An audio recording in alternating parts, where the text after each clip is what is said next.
Assalamualaikum warahmatullahi wabarakatuh. Hi friends, we are from Group 6. We will present the result of our presentation on curriculum change. Before that, I will introduce our member.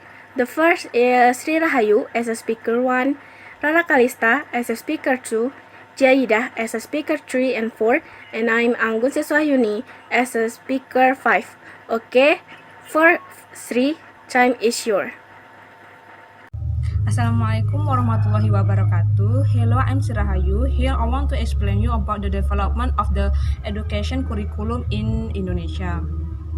First, curriculum daring older. Curriculum in 1947.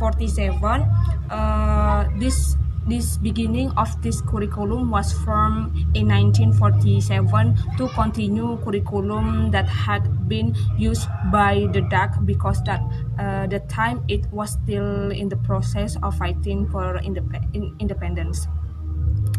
This curriculum was only implemented in school in 1950. Some circles say that the history of this curriculum development begins with the 1950 curriculum. This curriculum used the Dutch learn plan, where learn plan means that listen plan. At that time, this term was more popular than the term curriculum in English, because it is still in atmosphere of struggle, and then education placed more emphasis on shaping the characteristic of Indonesian people who are free, suffering, and then equal to other nations on earth. The focus of the 1947 study plan did not emphasize mental education, but only character education, awareness of the status and society. Okay, the next is the curriculum in 1952.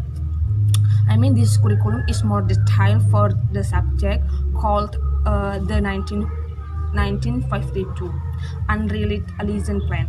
The subject of this syllabus is clearly a teacher teaching one subject. The focus was on developing creativity, taste, intention, work, and morals. We can call Pancawardana. Subjects are classified into 5 groups of study areas. First, moral, intelligence, emotion, and then skill and physical. Basic education emphasizes more on practical knowledge and functional activities. After 1952, by 1964, the government re-perfected the education curriculum system in Indonesia. This time it was named the 1964 education plan.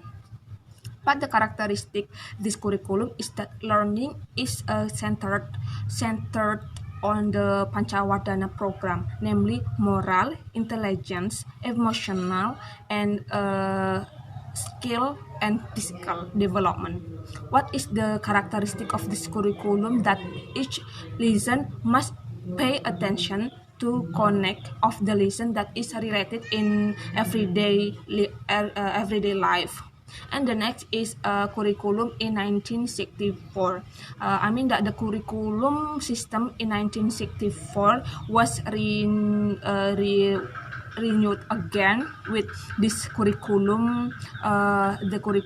This curriculum, the government had a desire of the people to gain academic knowledge for provision at the elementary level, so that learning is centered on the Pancawardana program, namely moral, intellectual, emotion, and artistic development, skill, and others.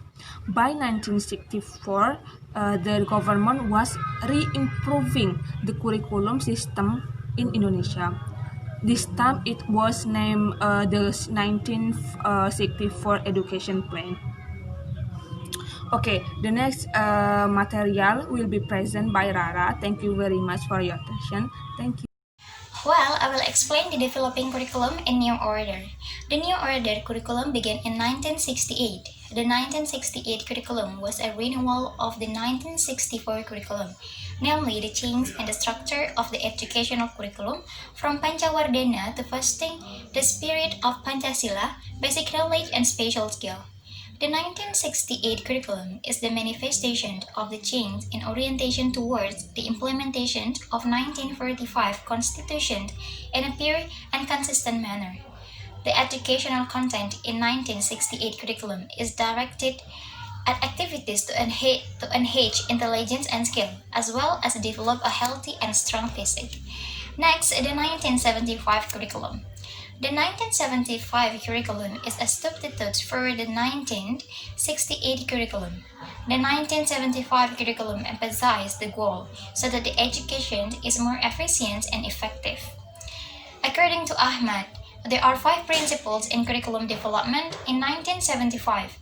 They are: first, principles of flexibility programs; second, principles of efficiency and effectiveness; third, goal-oriented principles; fourth, principles of continuity; and the last is principles of lifelong education. Next, the 1984 curriculum. The 1984 curriculum carried a process skill approach, although the priority of the process, but the goal remains an important factors. This curriculum is also often called the NH 1975 curriculum. There are ideas raised by the 1984 curriculum that have different characteristics. These differences include: first, in the terms of organization and curriculum form, there is a simplification of the GPP matrix into one matrix. Second, in terms of teaching and learning a process, skill for the active students learning method, process were developed. Third, in terms of the existence of new elements of the GBHN that had not been accommodated by the 1975 curriculum, a new field of study was emerged, namely the history of a national struggle education. And the last, in terms of the gap between school graduates and employment opportunities, material for the specific skill have been perfected and the domains and process to develop local content ideas. And the last is curriculum 1994, then and supplement to curriculum 1999. The 1994 curriculum focused more to integrating and previous curriculum. However, a mix of goals and processes has not been successful. Criticism emerged because the students' learning load was considered too heavy from national and to local content. As a result, this curriculum has become a super dense curriculum. The fall of the Suharto regime in 1998, followed by the presence of the supplement to the 1999 curriculum. The fire of the change was more to aid a number of materials. This has an impact on the time sharing system for lessons, namely by changing from the semester system to the quarterly system.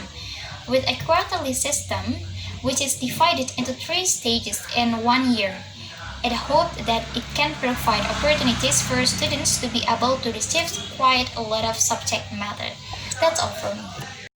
Okay, next, 3. Curriculum during the Reformation era. A. Curriculum 2004 or KBK, yaitu kurikulum berbasis kompetensi, yaitu perpaduan dari pengetahuan, keterampilan, dan nilai sikap. Next, Curriculum 2006 atau KTSP, yaitu kurikulum tingkat satuan pendidikan yang digunakan dari tahun 2006 hingga tahun 2012 dan 2013.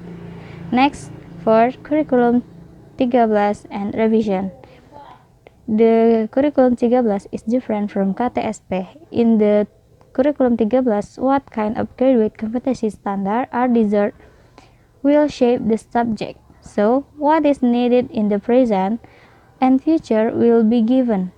Second, the Curriculum 13 has a more complete learning approach by prioritizing student creativity, The new curriculum fulfilled three main components of education, namely knowledge, skill, and good attitude.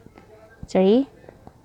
The curriculum 13 is designed continuously between competencies in SD, SMP, and SMA. In essence, in curriculum 13, every student is required to be creative and innovative because the future, innovation, and creativity will be the mainstay. Okay, thank you. Okay, now I will explain the curriculum during pandemic era or new normal. In August 2020, the government issued a learning policy adjustment during the COVID-19 period. The main principles of education policy during the COVID-19 pandemic era. The first, the health and safety of students, educators, education personnel, families, and the community are the main priorities in determining learning policies. The second, the development of student and psychosocial conditions are also considered in fulfilling educational services during the COVID-19 pandemic. The new policy focus of government issued there are two. The first, following face-to-face learning for yellow zones. The second, emergency curriculum in special condition. That's all from me. Thank you. Okay guys, I think that's all our presentations. I hope you can understand all about our material. Thank you so much. Assalamualaikum warahmatullahi wabarakatuh.